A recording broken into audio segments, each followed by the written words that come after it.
dore ibijyanye n'itotezwa n'icwa ry'abakristo mu Bugande. Urugo rwa Kabaka rwaje kugira ibyago, umuriro utwika amazu n'ibintu. Kabaka yimukira mu rundi rugo rwe rwari mu Nyonyo ku kiyaga cya Victoria. Kuva ubwo atangira gukeka no kutizera abakirisitu. Yatekereje ko niyica Joseph Mukasa bari kudembe wari umuyobozi wabo, abandi bose bazatinya bakareka idini ry'ubukirisitu.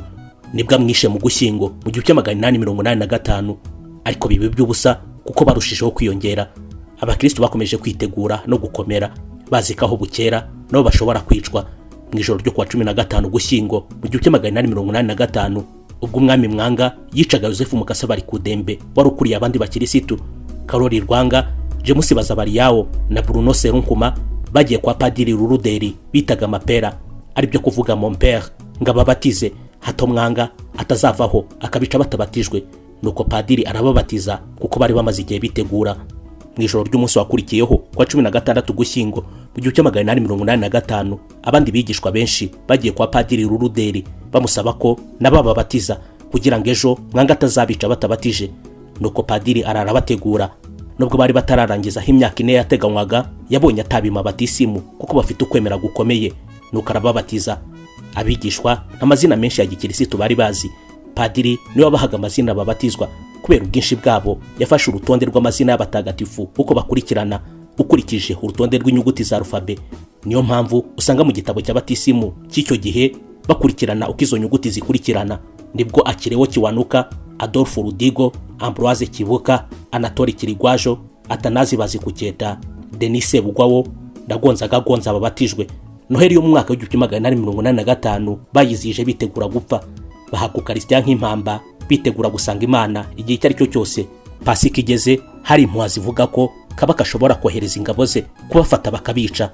Ibyo byatumye abapadiri bagira ubwoba, babuza abakristo kugera kuri misiyoni kugira ngo batabica. Icyo gihe Karoli Rwanga yakomeje bagenzi be mu isengesho n'inyigisho.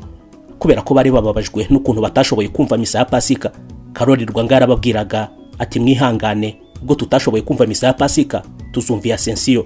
Abari kubatizwa kuri Pasika ntibabatijwe. Abo barimo Kizito waje kwa Mapera, ari wa mupadiri Ruruderi bitaga mon père. Iri zina Mapera nyine bituruka kuri mon père.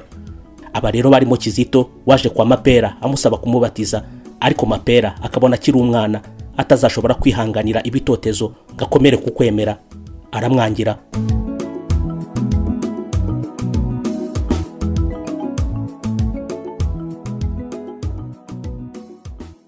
Dore bijyanye n'ifatwa ry'abakristo, ibintu bijya gucika. Mwanga yavuye guhiga asanga abagaragu be badahari. Umwe mu baherezaga Mwanga yakundaga cyane witwaga Muwafu ahingutse amubaza havuye. Umuhereza amubwira ko yari yagiye kwiga idini rya Denis Sebugwawo. Deni nawe abarahingutse yitabye umwami. Kabaka Mwanga ahita amutera icumu, ariko ntiyahita apfa. Ategeka ko bajya kumuhwanya. Yari afite imyaka 16. Mwanga ubwo burakari bamaze kumurenga, abakristo bareba guhunga biranga, barara basenga ngo bakomere.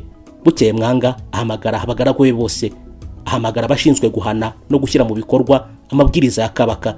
Nibwo mu ruhame abwe abagaragu be bose kwicamo ibice bibiri, abasenga bakajya ukwabo, abandi nabo kwabo.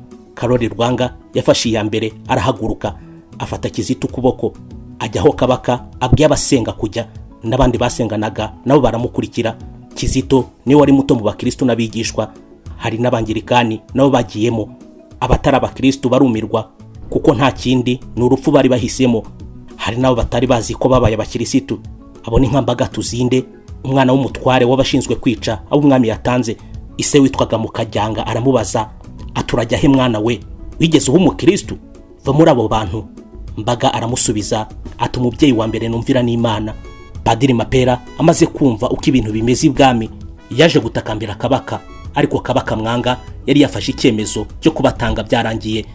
Ubwo bahereye ko barababoha, batangira urugendo ruganina Mugongo, aho batwikiraga abo umwami yatanze. Hagati aho hirya no hino mu gihugu n'abandi bose bari bazwiho ubukristo barafashwe. Mukasa Kiriwa Wamvu, Javira na Ponsiano Ngondwe, Adolphe Rudigo na James Bazabariyawo wari warigeze kugerageza kwigisha Mwanga ataraba umwami, barafatwa bose. Kuri uwo munsi hatangiye urugendo ruganira Mugongo.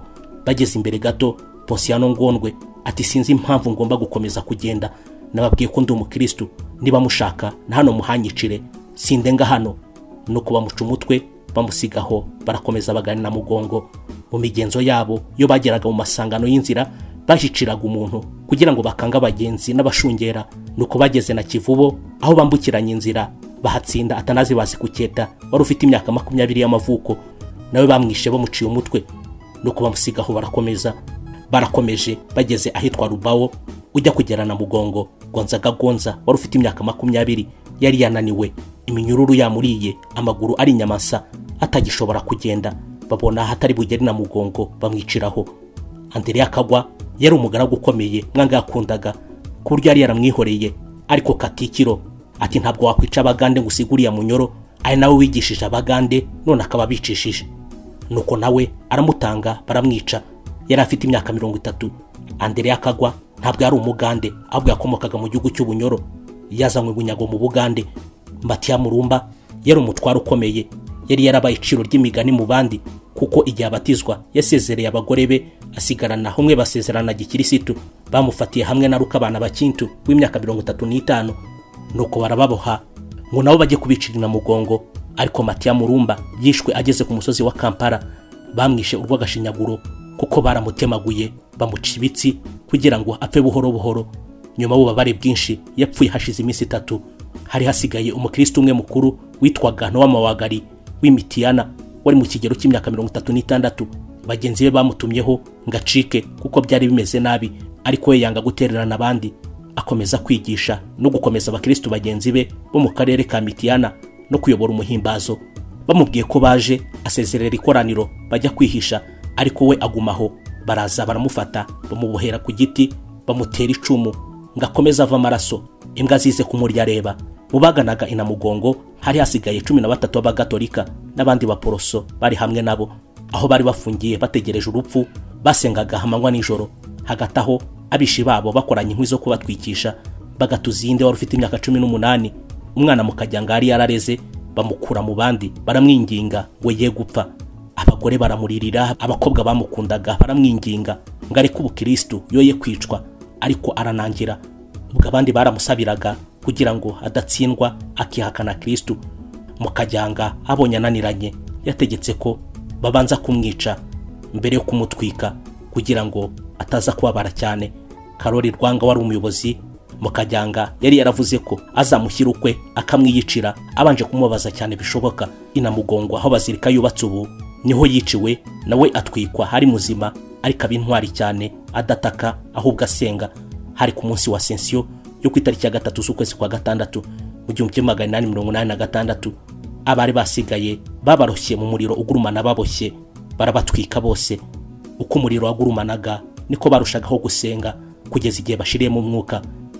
Yohani Mariya Muzeyi wari ufite imyaka 30, akaba yari n'umukristo mukuru, niwe wishwe nyuma y'abandi bose. Yari umugaragu wa Kabaka Mutesa se wa Mwanga, yari yarigishije abakristo benshi, yari umukristo mukuru. Bari baramubuze kuko ntacyo yaragikora ibwami, yarigendeye. Nibwo Mwanga amutumyeho ngo bamushake azamugororere. Nuko Yohani Mariya Muzeyi araza baramufata. Mwanga aramutanga bamwicira ahitwa Mengo, bamwishe bamuciye umutwe. Hari ku itariki ya 27 z'ukwezi kwa mbere mu 1887. Hashize amezi 6 abandi bapfuye. Aho yaguye havubutse isoko y'amazi. Bashibiye ko mudahwema kunkurikira ndi kwifashisha inyandiko zakusanyijwe na Antoni Karidinali Kambanda, Arkepiskopi wa Kigali, wanditse kuri abaho Imana b'Ubugande. Nitwa Manase Manirakiza. Tuzasubira ubutaha.